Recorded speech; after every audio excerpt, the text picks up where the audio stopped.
standing at the very top of a incredibly steep hill looking down onto the house with autumn leaves falling all around me. It's rather lovely.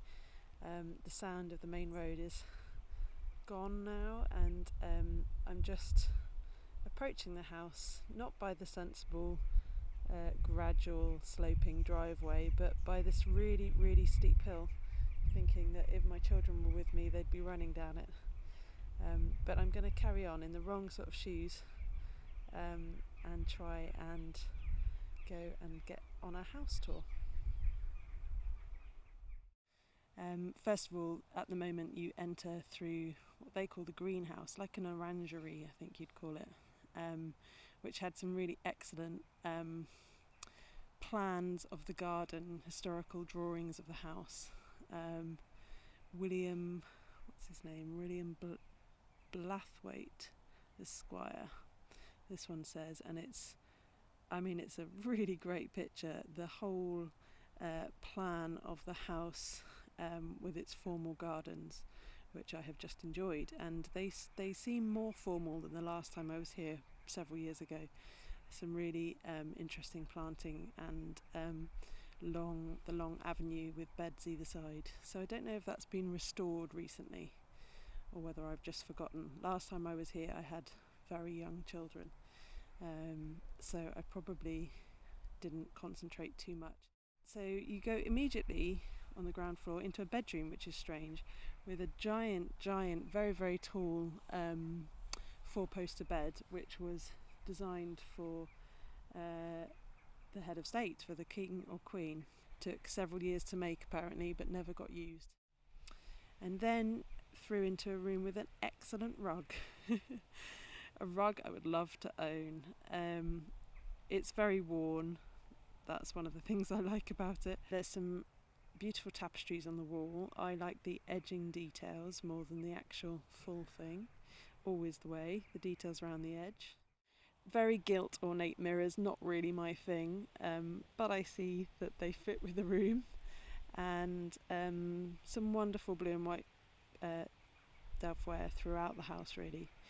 In the following room, the walls are really dark, they look like leather, and there's a table which had a section of the frieze that goes around the top of the room, which I wouldn't have even noticed around the top of the room because it was brown. But this section was actually found in an attic cupboard, so they've got it in a glass case, which is just great because it shows you what the original colours would have been.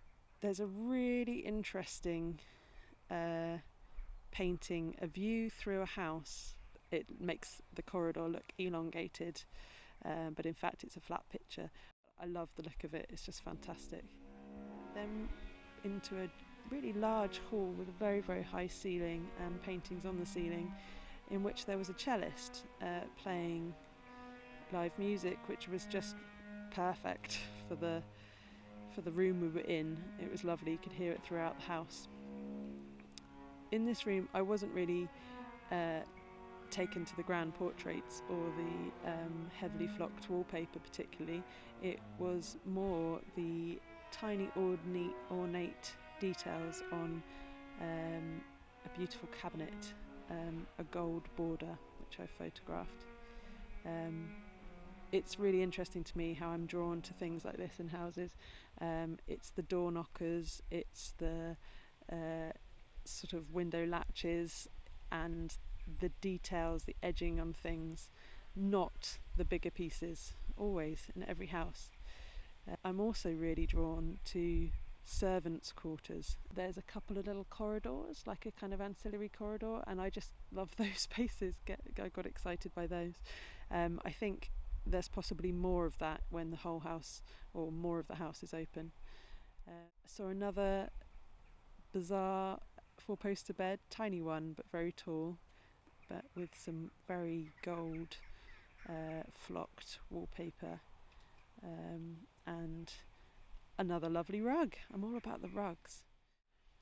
National Trust have had some plates commissioned that are placed around the place with descriptions of things that you're seeing actually on the plates, which I thought was great. William Blaithwaite built the house between 1692 and 1704. He first employed an obscure architect, but during construction appointed William Talman Comptroller of the Royal Works.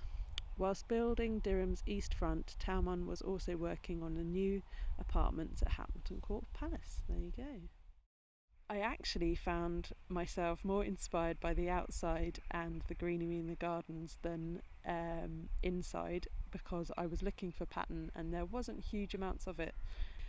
However, in the gardens, found myself having no shortage of things I wanted to photograph. Some excellent vines. I was really taken by the way they are training the plants, sometimes into shapes. There's a few that have obviously just been put in, and you could see the structures that they're going to be trained to grow up with circular elements, and I love all that. I would love to know where to begin. I found myself drawn to the trees on the edge of the garden, some amazing maples, fantastic colours. There's also a ginkgo tree I'm particularly into at the moment, and set off against the lake. The shapes of the trees, the light through them.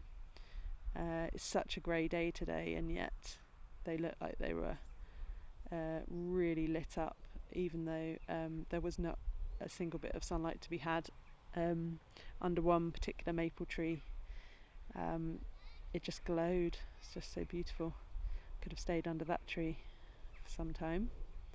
There's lots of pear trees. I like the mix of fruit trees with some dried seed heads, honesty, roses. All really beautiful, and some very lovely worn steps. I really like worn steps.